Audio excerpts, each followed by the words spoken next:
नमस्ते दोस्तों, मैं हूं आपका दोस्त भगवती प्रसाद पुरोहित एडवोकेट और आज के वीडियो में हम समझने वाले हैं कि मामा और मौसी की ज़मीन में हिस्सा कब मिलेगा। तो देखिए दोस्तों, आज का वीडियो जो है काफ़ी इंटरेस्टिंग होने वाला है। आपने चैनल को सब्सक्राइब नहीं किया तो चैनल को सब्सक्राइब कर लीजिए, बेल आइकन को प्रेस कर दीजिए और इस वीडियो को फटाफट लाइक कर दीजिए क्योंकि इस चैनल के माध्यम से आपको मिलती है सरल और आसान भाषा में कानून की नई-नई जानकारी। तो आइए वीडियो को शुरू कर लेते हैं। देखिए दोस्तों, कोई भी व्यक्ति अगर अपनी मौसी की प्रॉपर्टी को प्राप्त करना चाहता है तो मौसी के पास में 3 प्रकार से प्रॉपर्टी आती है। पहली प्रॉपर्टी आती है खरीदी हुई संपत्ति। तो देखिए खरीदी हुई संपत्ति जो है वह मौसी अगर है तो उसकी मृत्यु के बाद में सबसे पहले किसे मिलेगी, ठीक है? तो देखिए अगर किसी महिला जो है उसके नाम पर कोई प्रॉपर्टी है तो उसकी मृत्यु के बाद में अगर उसकी खरीदी हुई संपत्ति है तो वह संपत्ति जो है सबसे पहले उसके बेटा, उसकी बेटी, उसके मृत बेटा और मृत बेटी जो है उनके बेटा-बेटी को प्राप्त होगी, ठीक है? अर्थात बेटा को प्राप्त होगी, बेटी को प्राप्त होगी और अगर उसके मृत बेटा है तो उसके बेटे को, उसकी बेटी को और उस मृत बेटे की विधवा को और मृत बेटी जो है उसके बेटा और उसकी बेटी को प्राप्त होगी, ठीक है?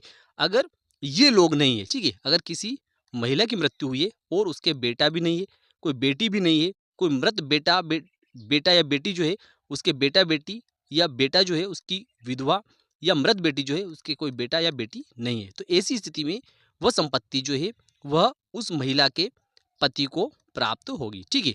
अगर उसके पति भी नहीं है तो ऐसी स्थिति में उसके ससुर और उसकी सास को प्राप्त होगी, ठीक है? अगर उस महिला के बेटा-बेटी भी नहीं है, मृत बेटा-बेटी जो है उनके बेटा-बेटी भी नहीं है, ठीक है? और उसका पति भी नहीं है, ससुर भी नहीं है और सास भी नहीं है, तो ऐसी स्थिति में वह संपत्ति जो है देवर को, जेठ को और ननंद को समान रूप से प्राप्त होगी, ठीक है? अगर ये लोग भी नहीं है, ठीक है? ये बेटा-बेटी भी नहीं है, मृत बेटा-बेटी जो है उनके बेटा-बेटी भी नहीं है, ठीक है? और पति और सास-ससुर भी नहीं है, देवर, जेठ और ननंद भी नहीं है, तो ऐसी स्थिति में देवर के बेटा-बेटी, ठीक है? और देवर की विधवा को और जेठ के बेटा-बेटी, ठीक है? और जेठ की विधवा को तथा ननंद के बेटा-बेटी को प्राप्त होगी, ठीक है? तो इस प्रकार से खरीदी हुई संपत्ति जो है, इस प्रकार से किसी भी महिला जो है, उसके इस प्रकार के वारिसों को प्राप्त होती है। अब हम समझेंगे कि यदि किसी की मौसी है, ठीक है? और उस मौसी ने वह संपत्ति जो है पति या सास-ससुर से प्राप्त की है, ठीक है? पति या सास-ससुर से प्राप्त की है, तो ऐसी स्थिति में वह संपत्ति किसे प्राप्त होगी, ठीक? तो ऐसी स्थिति में उस महिला की मृत्यु के बाद में वह संपत्ति जो है, उसके बेटे को, उसकी बेटी को, उसके मृत बेटा या उसकी मृत बेटी जो है उनके बेटा-बेटी और बेटा की जो विधवा है उसको और मृत बेटी जो है उसके बेटा और बेटी को प्राप्त होगी, ठीक है? अगर ये लोग जीवित नहीं है और ये लोग भी जीवित नहीं है, तो ऐसी स्थिति में वह संपत्ति जो है उस मृत महिला के पति को, ठीक है? और पति भी अगर जीवित नहीं है, ठीक है? पति भी अगर जीवित नहीं है, तो ऐसी स्थिति में ससुर को, ठीक है? ससुर भी जीवित नहीं है, तो ऐसी स्थिति में सास को प्राप्त होगी, ठीक है? लेकिन ये लोग भी जीवित नहीं है, ये लोग भी जीवित नहीं है, ये लोग भी जीवित नहीं है, तो ऐसी स्थिति में उस महिला की संपत्ति जो है वह देवर को, जेठ को और ननंद को प्राप्त होगी। लेकिन ये लोग भी जीवित नहीं है और ये लोग भी जीवित नहीं है, ये लोग भी जीवित नहीं है और ये लोग भी जीवित नहीं है, तो ऐसी स्थिति में वह संपत्ति जो है उस महिला की संपत्ति जो है वह देवर के बेटा और बेटी को और देवर की विधवा को और जेठ के बेटा बेटी को और जेठ की विधवा को तथा ननंद के बेटा बेटी को प्राप्त होगी, ठीक है?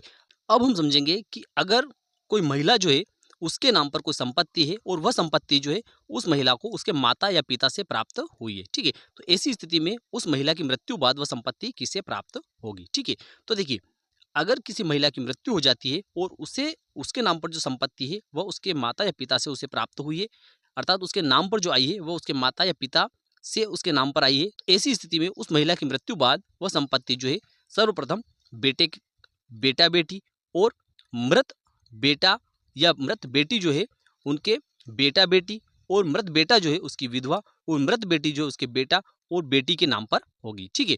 और अगर ये लोग जीवित नहीं है, ठीक है? और ये लोग भी जीवित नहीं है, तो ऐसी स्थिति में जो महिला है और उसे जो संपत्ति है उसके माता पिता से प्राप्त हुई है, तो वह संपत्ति जो है पुनः उसके माता पिता को चली जाएगी, ठीक है? उसके माता या पिता को चली जाएगी। अब माता पिता को कैसे जाएगी? क्योंकि वह संपत्ति तो माता पिता से प्राप्त हुई। तो अगर माता से प्राप्त हुई है, ठीक है? तो वह संपत्ति जो है इन लोगों के और इन लोगों के न रहने की स्थिति में वह संपत्ति जो है पिता के नाम पर हो जाएगी। और अगर पिता नहीं है, ठीक है, पिता नहीं है, तो ऐसी स्थिति में वह संपत्ति जो है माता के नाम पर हो जाएगी, अगर ये लोग और ये लोग नहीं है तो, ठीक है। लेकिन अगर माता पिता भी नहीं है, ठीक है, बेटा बेटी भी नहीं है, मृत बेटा बेटी के बेटा बेटी भी नहीं है, ठीक है, तो ऐसी स्थिति में वह संपत्ति जो है, उस महिला की संपत्ति जो है, वह भाई और बहन के नाम पर चली जाएगी, ठीक है। लेकिन भाई और बहन भी नहीं है, तो ऐसी स्थिति में वह संपत्ति जो है उस महिला के मृत भाई के बेटा बेटी, ठीक है, और मृत बहन जो है उसके बेटा बेटी, ठीक है, और मृत भाई जो है उसकी विधवा के नाम पर चली जाएगी, ठीक है। तो इस प्रकार से अगर कोई मौसी जो है उसकी मृत्यु हो जाती है, तो ऐसी स्थिति में इन लोगों के न रहने की स्थिति में, इन लोगों के न रहने की स्थिति में, और इन लोगों के न रहने की स्थिति में, और इन लोगों के न रहने की स्थिति में वो संपत्ति जो है, यह मृत बहन अर्थात इस महिला की बहन जो है उसके बेटा जो बेटी जो है अर्थात इन बेटा बेटी जो है, इनके यह महिला जो है यह मौसी लगती है। ऐसी स्थिति में ये संपत्ति जो है मौसी की संपत्ति प्राप्त हो सकती है, ठीक है। अब हम समझेंगे कि मामा की संपत्ति किस स्थिति में प्राप्त होती है। तो देखिए दोस्तों, अगर किसी व्यक्ति के नाम पर कोई संपत्ति है, ठीक है, और उसकी मृत्यु हो जाती है, तो ऐसी स्थिति में वो संपत्ति सर्वप्रथम प्राप्त करने का अधिकार जो है वह उस व्यक्ति के बेटे को, उसकी बेटी को, उसके मृत बेटा जो है उसकी बेटा, उसके बेटा, उसकी बेटी और उसकी विधवा, ठीक है, और उस मृत व्यक्ति की मृत बेटी जो है उसके बेटा और बेटी को, और उस मृत व्यक्ति की विधवा को अर्थात पत्नी को, और उस मृत व्यक्ति की माता को सर्वप्रथम प्राप्त करने का अधिकार है, ठीक है। इन लोगों को सबसे पहले उस संपत्ति को प्राप्त करने का अधिकार है। लेकिन अगर ये लोग जो है नहीं है, ठीक है, ये लोग जो है ये नहीं है, तो ऐसी स्थिति में वह संपत्ति जो है वह पिता को प्राप्त होगी, अर्थात इस व्यक्ति के पिता को प्राप्त होगी, ठीक है। लेकिन इस व्यक्ति के बेटा बेटी भी नहीं है, मृत बेटा बेटी जो है उनके बेटा बेटी भी नहीं है, विधवा भी नहीं है अर्थात पत्नी भी नहीं है, इसकी माता भी नहीं है और इसके पिता भी नहीं है, ठीक है। तो ऐसी स्थिति में वह संपत्ति जो रहेगी वह इस व्यक्ति के भाई को और इसकी बहन को प्राप्त होगी, ठीक है।